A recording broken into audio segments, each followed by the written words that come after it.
오늘 설교 제목이 곡간 열쇠와 빈 의자입니다. 곡간 열쇠 하면 누가 생각나십니까? 왜 시어머니가 생각이 나야 될까요? 곡간에 얽힌 이야기입니다.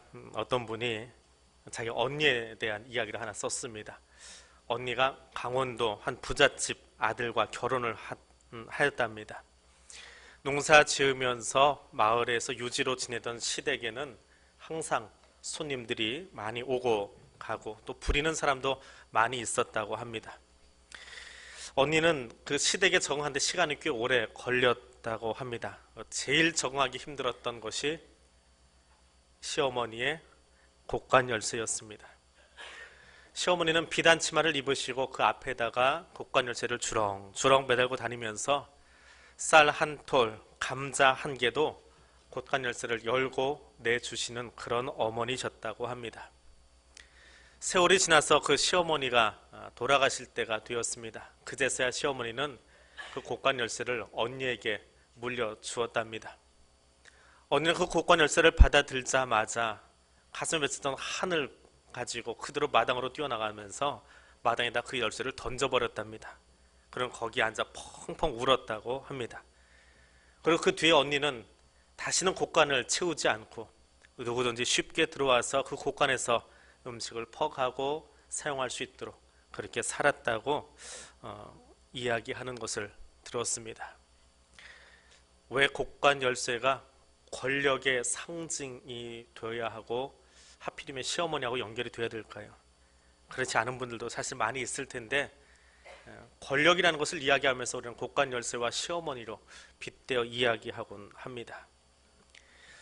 오늘 나는 내 마음의 곡간 열쇠를 움켜쥐고 있지는 않은지 살펴보시기 바랍니다. 본문은 헤롯 왕 때에 예수께서 유대 베들레헴으로 오신 첫 번째 성탄에 관한 이야기입니다. 동방으로부터 박사들이 와서 유대 왕으로 나신 이에게 경배하겠다라고 하는 이야기로 예루살렘이 크게 소동하는 이야기가 적혀 있습니다. 여기에 헤롯과 대제사장 서기관이 등장을 합니다. 이들은 각각 자신만의 곡간 열쇠를 가지고 다른 사람들에게는 나누어 주려고 하지 않고 버티고 있는 죄인들을 대변하고 있습니다. 대림절 첫 주일입니다. 대림절에 듣는 곡간은 어떻게 생겼습니까? 아기 예수의 오심은 인류 모두에게 구원의 기회가 주어지는 기쁨의 시간입니다. 그러나 2000년 전 예수께서 이 땅에 오셨을 때 세상 모두가 예수를 반갑게 환영하고 맞이한 것은 아니었습니다. 첫 성탄 때도 많은 사람들이 예수를 맞이하는 방법은 가지각색이었습니다. 이 땅에 처음 오신 그리스도는 아기 예수의 모습으로 갓난아기로 왔습니다. 그러므로 그는 사람들에게 자기를 영접하라고 말할 수가 없었습니다. 그럴 힘도 없었지요. 오히려 그를 거절하는 사람들에게는 버림을 받았고 내동댕이 치는 사람들에게는 땅에 던져질 수밖에 없었습니다. 그러나 예수를 영접하는 사람의 품 안에서는 포근히 안겨서 사랑과 하늘의 평안을 안겨줄 수 있었습니다. 오늘 그들의 의자를 보려고 합니다. 첫 번째 등장하는 의자는 헤롯의 의자입니다. 오늘 마태복음 2장의 본문은 헤롯 왕 때라고 적고 있습니다. 마태는 복음서를 적을 때에 예수가 이 땅의 진정한 왕이시다라는 주제로 마태복음을 적어갑니다. 근데 진정한 왕이신 예수를 소개하는데 그 예수가 오신 때의 배경이 어디냐? 헤롯 왕 때다라고 이야기합니다. 그래서 헤롯에 대한 평가는 여러 가지입니다. 역사가들도 여러 가지로 평가를 합니다. 크게는 두 가지지요. 헤롯의 통치 제1 목표, 제일 첫 번째 목표는 무엇일까요? 자기 지역 안의 평화입니다. 이 땅의 모든 통치자들이, 정치인들이 그럴 것입니다. 자기 지역 안에 평안이 있기를 원합니다. 헤롯은 도성을 아름답게 꾸미기도 했지만 도성을 세우는데 흉년이 들면 사람들이 힘겨울까 봐 세금을 낮춰주기도 했답니다. 특별히 통치 기간 동안에 예루살렘 성을 화려하고 위험 있는 모습으로 재탄생시켰다고 합니다.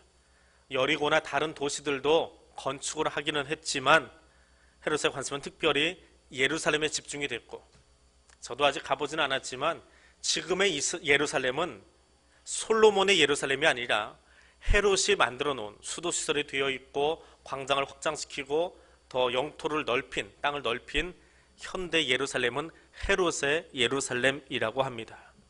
얼마나 치세가 대단했을까요? 복지 사업도 훨씬 깊은 곳까지 미쳤다고 합니다. 자기 왕국을 건설하는데 제일 반대한 사람들이 유대인입니다. 그래서 유대인들을 예루살렘 성 안으로 다 가두어 놓고 그 성을 포위해버렸습니다. 나오지 못하도록.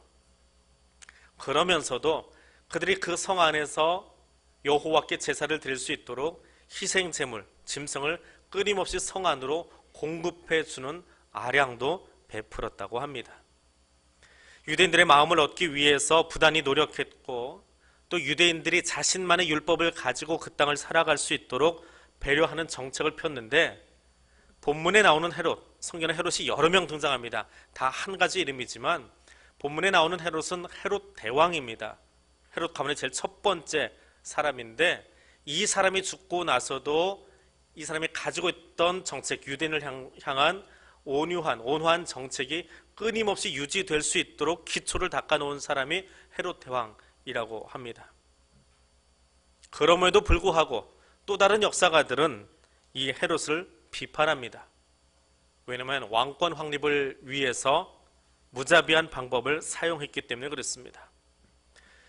유대의 하스몬 왕조라고 있습니다. 일종의 독립국가를 꿈꾸었던 일종의 임시정부 스타일의 왕조였습니다. 그런데 그 하스몬 왕조의 주도적인 인물 45명을 처형하기 시작하면서 공포정치를 펼치기도 했답니다.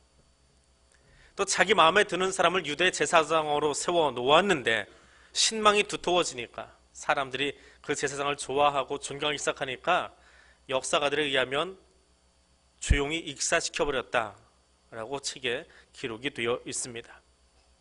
유대인들의 마음을 사기 위해서 힐카누스의 손녀인 마리암네라고 하는 사람과 결혼을 합니다. 그래서 우리 가문에 유대 혈통이 있다라고 사람들에게 과시하는 거지요. 그래도 사람들이 자기를 정식 유대인으로 인정을 해주지 않으니까 마리암네뿐만이 아니라 내 가문에 유대 피가 흘러가는 것 원치 않는다 해서 그가 낳은 자녀들과 친인척을 다 죽여버립니다. 그리고 죽기 5일 전에는 장남까지 죽이고 맙니다. 자신의 권력이 분산되는 것을 허용하지를 않았다고 합니다. 헤롯이 정말 원했던 것은 백성의 평안이 아니라 헤롯 자신의 왕좌였습니다. 그것을 위해서 자기 아내와 장남까지 죽일 수 있었던 사람이라고 한다면 유대 예루살렘에 유대의 왕으로 아이가 태어났다라고 했을 때에 어떻게 했을까요? 어린아이들을 서슴지 않고 학살하고 맙니다. 첫 번 성탄절에 대해서 하나님은 마태를 통해서 이야기를 들려주시는데 로마 황제 아무개 때라고 이야기하지 않고 헤롯 왕 때라고 말합니다. 권력의 의자를 지키기 원했던 바로 그 사람 말입니다. 오늘 나는 어떤 의자를 지키기 위해서 존재하고 있습니까? 질문해 보십시오. 두 번째로 등장하는 의자는 대제사장과 종교 지도자들의 의자입니다. 헤롯이 통치하던 때에 동방으로부터 일단의 무리들이 헤롯을 찾아옵니다. 그들은 이해하기 힘들었던 별의 이동을 따라서 동방으로부터 온 박사라고 소개되고 있습니다. 이들의 방문은 예루살렘을 떠들썩하게 했고, 그래서 유대의 법을 잘 아는 대제사장과 서기관, 소위 율법학자들이 헤롯에게 호출됩니다. 원래 대제사장은 율법에 의하면 종신직입니다. 죽을 때까지 하게 되어 있는데 헤롯이 자기 의자를 지키기 위해서 누구는 익사시키고 제사장들을 임기제로 바꾸어 버립니다. 평생 직이 되다 보면 권력이 그쪽에 집중될까 보아서 그것을 두려워했던 헤롯이 만들어 놓은 정책입니다. 아무튼 그렇다 치더라도 대제사장과 서기관은 종교 전문가들이었습니다. 그들은 특별한 이유가 없는 한 규정대로 성전 제사를 드릴 수 있었고, 유대의 종교 조문들, 신앙 고백들을 회당만이 아니라, 그들의 성전만이 아니라 길거리에서도 자유롭게 할 수 있도록 헤롯이 열어놓았습니다. 아쉬울 것 없는 사람들이지요.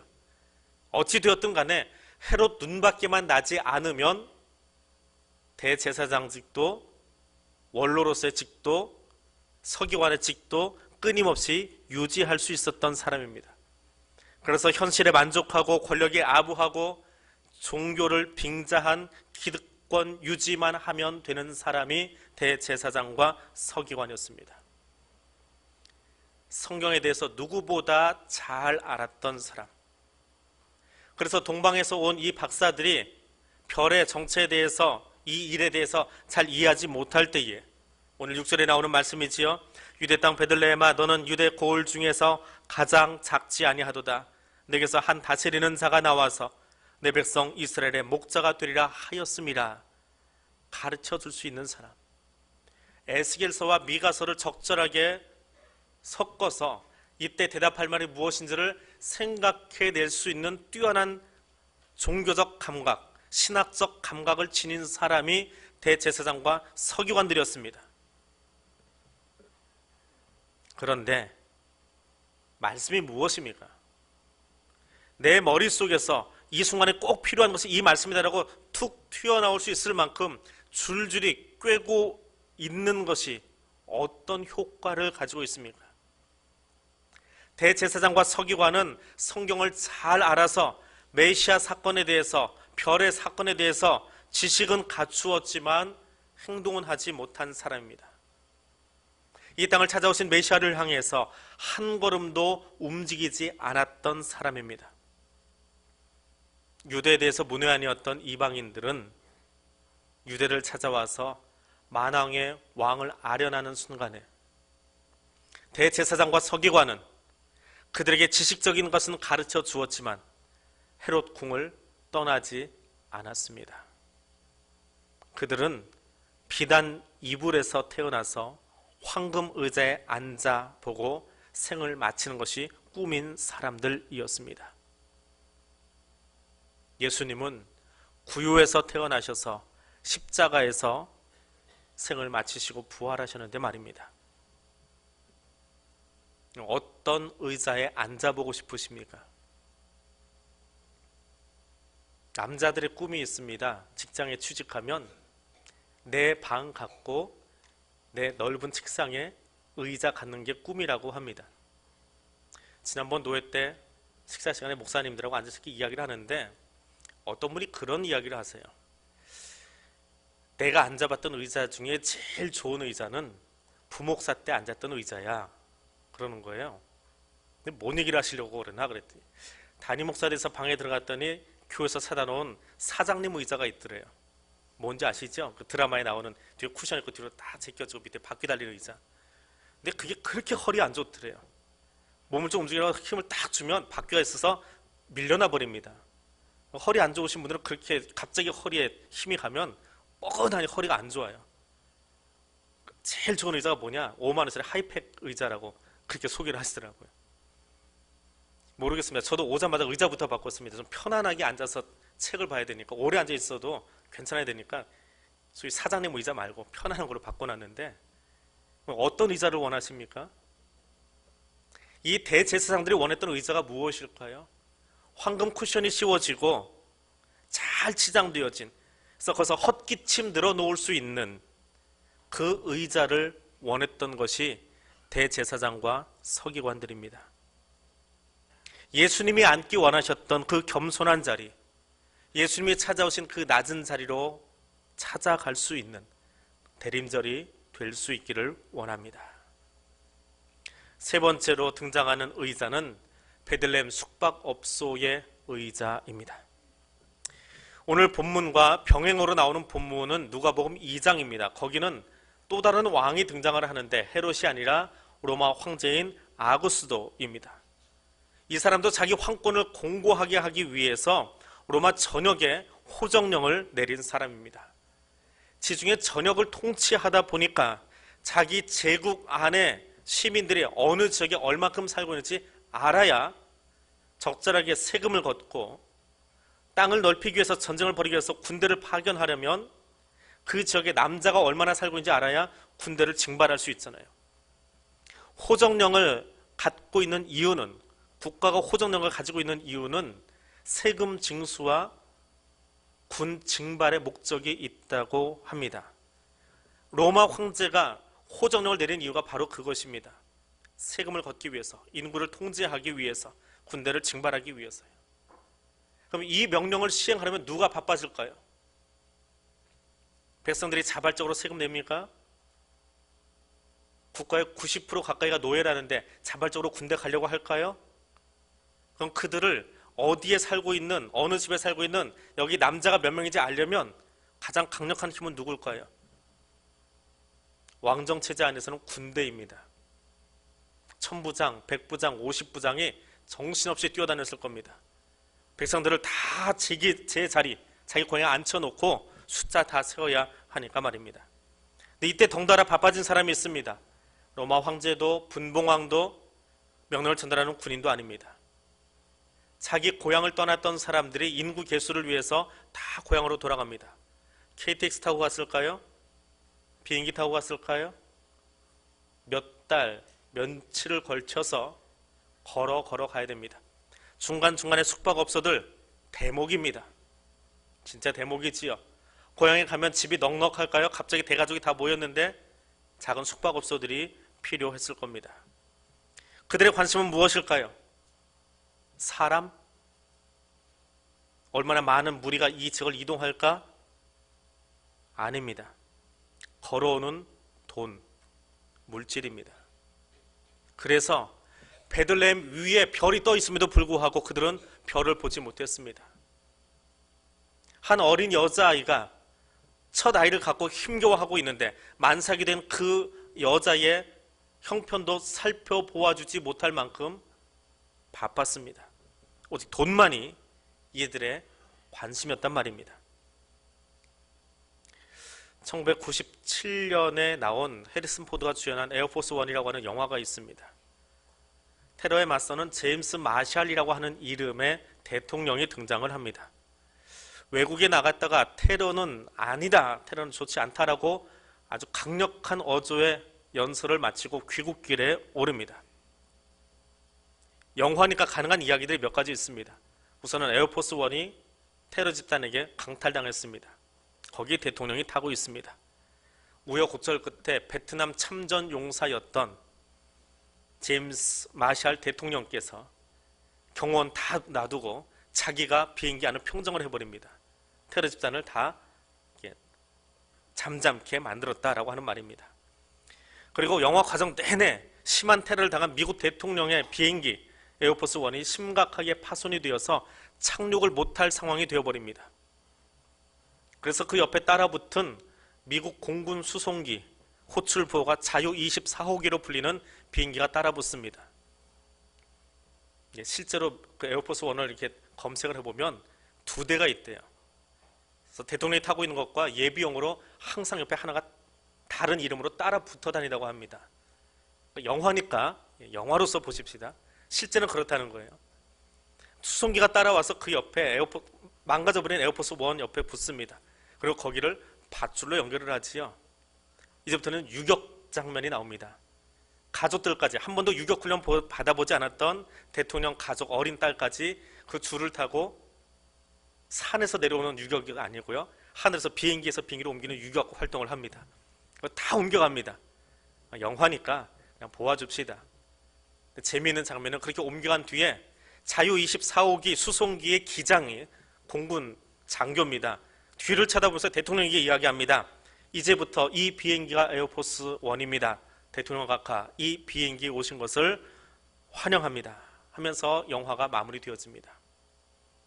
에어포스 원은 비행기 이름이 아니고 대통령이 타고 있는 비행기의 관제탑 호출 부호입니다. 한번 생각해 보십시오. 베들레헴 여인숙의 주인은 이 엄청난 기회를 놓친 겁니다. 돈의 눈이 멀어서 산모도 메시아도 보지 못한 그는 성육신에서 이 땅에 오신 하나님을 모실 수 있는 절호의 기회를 놓쳐버립니다. 미국의 에어포스 원이 아니라 천국에서 길이 빛날 수 있는 이름을 그 순간 놓쳐버렸습니다. 하나님은 사도 바울을 통해서 이야기하십니다. 너희는 너희가 하나님의 성전인 것과 하나님의 성령이 너희 안에 계신 것을 알지 못하느냐. 내 마음의 의자에 세상의 욕망과 욕심을 씻어내고 거기 예수 그리스도께서 왕좌에 앉게 하시기를 바랍니다. 다시 오실 주님을 기다리며 내 마음의 의자에 오직 주님만이 왕으로 앉으시도록 하십시오. 2000년 전 그 여인숙 주인처럼 사는 것이 아니라 내가 하나님의 성전이 되어지도록 성령의 도우심을 구하는 대림전의 시간이 될 수 있기를 원합니다. 네 번째로 등장하는 의자는 동방의 박사들과 양치던 목자들의 의자입니다. 마태의 눈을 통해서 헤롯과 대제사장 서기관을 주목하게 하신 하나님은 누가의 눈을 통해서는 아우구스도와 여인숙 주인 그리고 양떼를 지키는 목자들을 등장시킵니다. 마땅히 두려워해야 될 것이 무엇인지 알았던 사람들, 하지만 양을 지키기 위해서는 지팡이와 막대기를 들고 물맷돌을 들고 야수로부터 자기 양들을 지키기 원했던 목자들입니다. 아무리 무섭고 추운 밤이지만 자기 양들을 위해서는 밖에서 밤을 샐 수 있었던 사람입니다. 그들에게 주님의 사자가 와서 두루 비춥니다. 느닷없는 방문에 무서워하고 놀랄 수밖에 없지요. 그때 천사들의 음성이 들립니다. 뭐라고 들렸습니까? 무서워하지 말아라. 하나님께서 자기 백성에게 주시는 메시지입니다. 지난주에 우리가 함께 묵상했던 이사야서의 메시지 기억하시지요? 바벨론 포로에 끌려가 있던 그 백성들에게 무서워하지 말아라, 놀라지 말아라, 내가 너와 함께하리라, 내가 너를 붙들리라 말씀하시던 하나님은 오늘 들녘의 목자들을 향해서도 무서워하지 말라고 이야기하십니다. 내가 너희를 해방시켜 줄게, 내가 너희를 목장 주인 되게 해줄게 라고 이야기하지 않으셨습니다. 부활하신 주님은 제자들에게 찾아가셔서 이 집 내 것 되게 해줄게 약속하지 않으셨습니다. 평안이 있을지어다 라고 선포해 주셨습니다. 하늘의 음성이 들리면, 하나님 말씀이 내 마음에 들어오고 나면 그 무엇도 빼앗아갈 수 없는 평안이 우리 안에 가득하게 되어집니다. 그것은 온 백성에게 미칠 큰 기쁨의 좋은 소식이기 때문에 그렇습니다. 박사들은 별을 보고 아기 예수께 달려가 경배합니다. 목자들은 지팡이와 막대기, 양을 치다가 돌아와서 몸에 양 냄새가 나는 그 모습으로 찾아가 경배합니다. 손에 무엇이 들렸는가는 중요하지 않습니다. 황금과 모략과 유향이든 지팡이와 양을 지키고 있던 그 막대기든 냄새나는 옷이든 상관없습니다. 동방에서 온 박사들과 목자들에게 의자는 비어 있었습니다. 그 의자에는 이 땅에 오신 아기 예수가 앉아 있도록 열려 있었습니다. 다음 달 24일이 크리스마스 이브지요. 24일 토요일 날 7시에 우리 교회학교 자녀들이 성탄 축하 발표를 합니다. 찬양도 있고 워십도 있고 전통적으로 선곡도 있습니다. 이 선곡을 가만히 보면 지금까지 교회학교 다니면서 또 지금까지 교회학교 아이들이 하는 걸 보면서 선곡이라고 하는 것, 크리스마스 이브 때 나오는 선곡을 가만히 들여다보면 이런 특징이 있습니다. 아우구스도 황제에게도 헤롯에게도 대제사장과 서기관에게도 심지어는 여기 방 없어요라고 외쳐야 되는 여인숙의 아줌마에게도 소품이 필요합니다. 의자요. 황제의 의자이건 성직자의 의자이건 여인숙 주인의 낚시 의자건 의자가 있습니다. 그러나 동방에서 온 박사들은 의자가 없습니다. 들판에서 양을 치던 목자들도 의자가 필요치 않습니다. 그들이 필요한 자리는, 그들에게 필요한 소품은 아기 예수 앞에 엎드려 경배할 바로 그 자리입니다. 아기 예수 앞에 엎드릴 자리만 필요합니다. 오늘 주님 앞에 내 의자는 어디에 두어야 할까요? 내 의자는 비어 있습니까? 여인숙에 방이 있어야 하는 것이 아니라 내 중심의 의자는 예수 그리스도를 위해서 비어 있습니까? 예수께서 앉으셔야 할 그 자리에 내가 왕이 되거나 명예가 주인이 되거나 예수께서 앉지 못하시도록 곳간 열쇠로 채우고 있지는 않으십니까? 2000년 전 오셨던 예수님께서 다시 오시겠다라고 약속하고 계시는데 그 주님을 맞이할 준비는 되어 있으십니까? 시어머니들에게 죄송한 이야기지만 표현이 그러니까 시어머니 곳간 열쇠처럼 예수를 문 밖으로 쫓아내고 걸어 잠근 헤롯, 대제사장, 서기관, 여인숙 주인처럼 살지 마십시다. 대림절 첫 주일에 예수 그리스도를 향하여 내 마음의 문을 열고 빈 의자로 준비하며 설 수 있기를 원합니다. 나를 위해서 죽으시고 부활하셨을 뿐만 아니라 마지막 날 재림주로 찾아오실 예수 그리스도를 나의 왕으로 모셔드릴 수 있도록 이 대림절에 내 마음의 의자를 준비할 수 있는 시간 되시기를 바랍니다. 기도하겠습니다. 하늘에 계신 하나님 아버지, 주인된 나를 위하여 예수 그리스도를 이 땅에 보내신 성탄의 아침을 허락하시니 감사합니다. 2000년 전 권력의 욕심과 자리 욕심과 탐욕으로 마땅히 보아야 할 것을 보지 못했던 사람들을 바라봅니다. 오늘 나는 부활하시고 승천하시며 다시 오실 예수 그리스도를 기다리고 있는지 말씀 앞에 다시 한번 머리 숙입니다. 성령 하나님, 이 시간 내 안에 함께 하셔서 모든 욕심과 거짓된 것들을 몰아내 주시고 굳게 닫힌 마음들이 예수 이름 앞에 활짝 열리게 하시며 내 삶의 중심에 내가 왕노릇하려는 의자에 만왕의 왕이신 예수 그리스도를 왕으로 모시게 하옵소서. 성령 하나님, 이를 위하여 우리와 이 시간 함께하여 주옵소서. 예수님 이름으로 기도드립니다. 아멘.